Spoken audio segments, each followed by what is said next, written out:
મહેસાણામાં ઠાકોર સમાજના એક શ્રમિક ખેત મજૂરનું શંકાસ્પદ મોત થાય છે। પરિવારનું કહેવું છે કે મારવાના કારણે મોત થયું છે, પરંતુ પોલીસ દ્વારા જાણવાજોગ કે ફરિયાદ પણ નથી દાખલ કરવામાં આવી અને હવે આ જે શ્રમિક હતો તેનું પોસ્ટમોર્ટમ પણ કરી દેવામાં આવ્યું છે। આ સમગ્ર બનાવ સામે આવતા કોંગ્રેસના નેતા બળદેવજી ઠાકોર મેદાને આવ્યા છે અને પોલીસ સામે સવાલો ઉઠાવ્યા છે।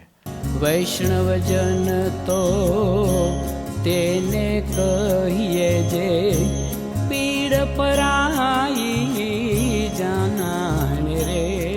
નમસ્કાર, નવજીવન ન્યૂઝમાં આપનું સ્વાગત છે। હું છું જયંત દાફડા। મહેસાણા જિલ્લાના વિજાપુર તાલુકાના ટીટોદણ મોતીપુરા ગામ ખાતે ખેતમજૂરી કરતા એક શ્રમિકનું શંકાસ્પદ મોત થતાં ચકચાર મચી છે। મૃતકના ભાઈનો આક્ષેપ છે કે ઝાટકા મશીનના વાયરની ચોરીની શંકા રાખી બે લોકોએ કરેલા હુમલામાં તેના ભાઈનું મોત થયું છે અને જ્યાં સુધી ન્યાય નહીં મળે અને પોલીસ ફરિયાદ નહીં નોંધાય ત્યાં સુધી પરિવારે મૃતદેહ સ્વીકારવાનો સાફ ઇનકાર કરી દીધો છે। પરિવારનું કહેવું છે કે મૂળ બનાસકાંઠાના થરાદ પાસેના વાલપુરા ગામના વતની વગાભાઈ ઠાકોર, જેમણે 40 વર્ષના હતા અને છેલ્લા 20 વર્ષથી ટીટોદણ મોતીપુરા ગામ ખાતે રમેશભાઈ પટેલના ખેતરમાં પશુપાલન અને ભાગ્યા તરીકે કામ કરી પરિવારનું ગુજરાન ચલાવતા હતા। ગત રાત્રિ દરમિયાન બાજુના ખેતરમાં રહેલા લાલાભાઈ ઠાકોર મૃતકના ભાઈના પશુની પ્રસૂતિ સમયે મદદ કરવા માટે વગાભાઈ ત્યાં ગયા હતા। તે સમયે પાડોશી ખેતરના માલિક અરવિંદભાઈ અને તેમના ભાગ્યાએ ત્યાં આવી વગાભાઈ પર ઝાટકા મશીનના વાયર ચોરવાનો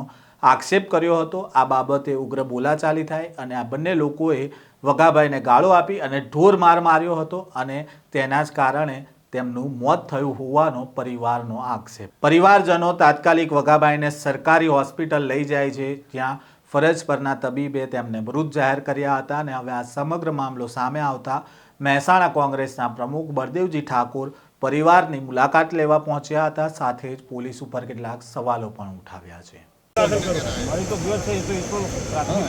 કોઈ ખોટું કરાવવાની વાત નહીં, અમારી વાત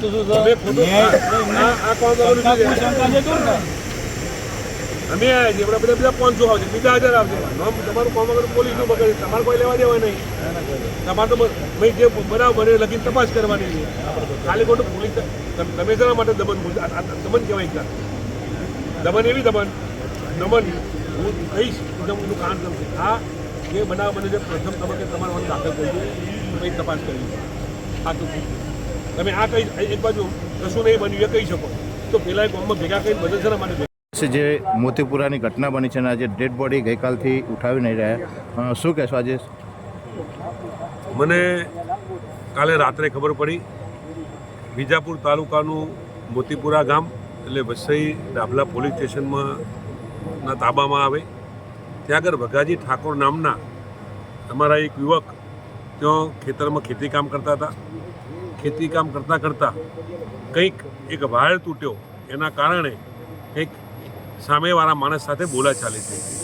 એ બોલાચાલી થયા પછી કંઈક વરઘાજુમ થઈ। વરઘાજુમ એટલે હાથ પાઈ તેવું કંઈક બનાવ બન્યો હતો। એ બનાવ બનવાની સાથે જ એ નીચે પડી ગયા। નીચે પડી ગયા પછી એમનું મૃત્યુ થયું છે। એ મૃત્યુના કારણે ગઈકાલે એ પીએમ કરવા માટે એ ડેડ બોડીને લાવ્યા છે। ત્યાંના પીઆઈ એમની વાત સાંભળતા નથી, એક તરફી વાત ચલવી અને કઈ રીતે આનો નિકાલ કરવો એ તરફ જ્યારે પીઆઈનું વલણ છે, ત્યારે સમગ્ર આ વિસ્તારના તમામ આગેવાનો મળ્યા છીએ। મેં અત્યારે ડીએસપીને વાત કરી છે, એ અત્યારે અહીં આવે છે। કાલની ડેડ બોડી અહીં પડી છે, કાલનું પીએમ થઈ ગયું છે અને પીએમ થઈ ગયું હોવા છતાંય એ જાણવા જોગ પણ ફરિયાદ દાખલ કરતા અરજી લેતા નથી। જે બનાવ બન્યો છે એની પણ એ ફરિયાદ નોંધતા નથી।